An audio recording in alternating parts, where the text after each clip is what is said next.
Location, location, location. If you're looking to buy a new home, that's all that matters, right? Wrong.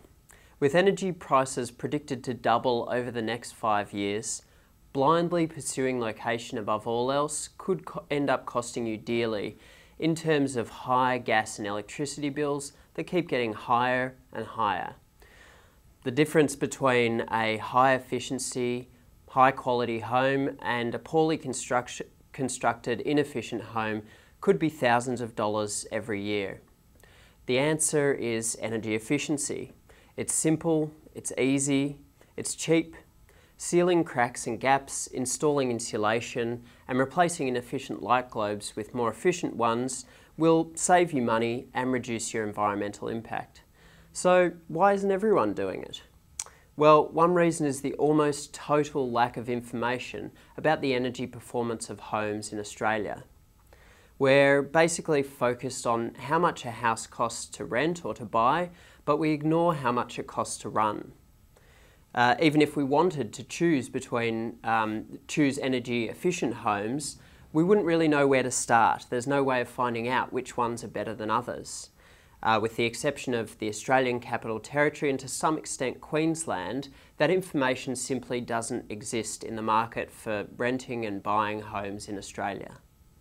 But there are now proposals to fix this. After many delays, Australian governments are now consulting on a proposal unfortunately titled Residential Mandatory Disclosure.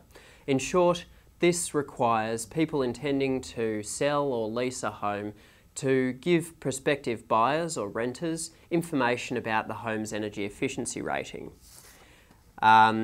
With this information, people can at least estimate how much it might cost them to heat, cool and generally run their home. This is not trivial.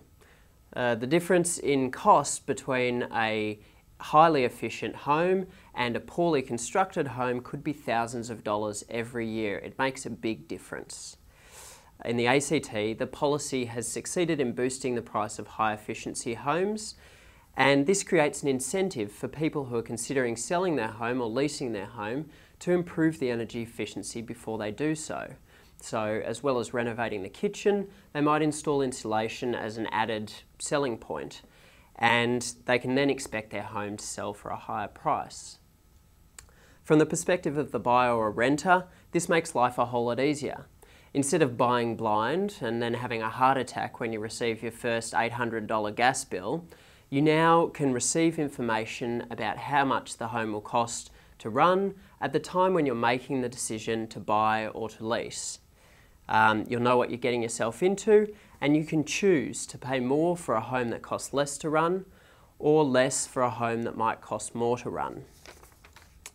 Of course, there are details that need to be worked out. For example, how do you determine the energy efficiency of a home? What sort of assessment tool do you use? How do you make the information meaningful? And so on.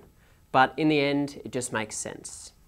If you want more information on the policy, all the information that you need is on the Department of Climate Change and Energy Efficiency's website.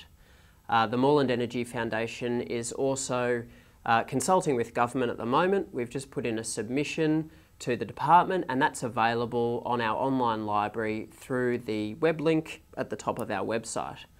Alternatively, you can let us know your views by posting a comment below.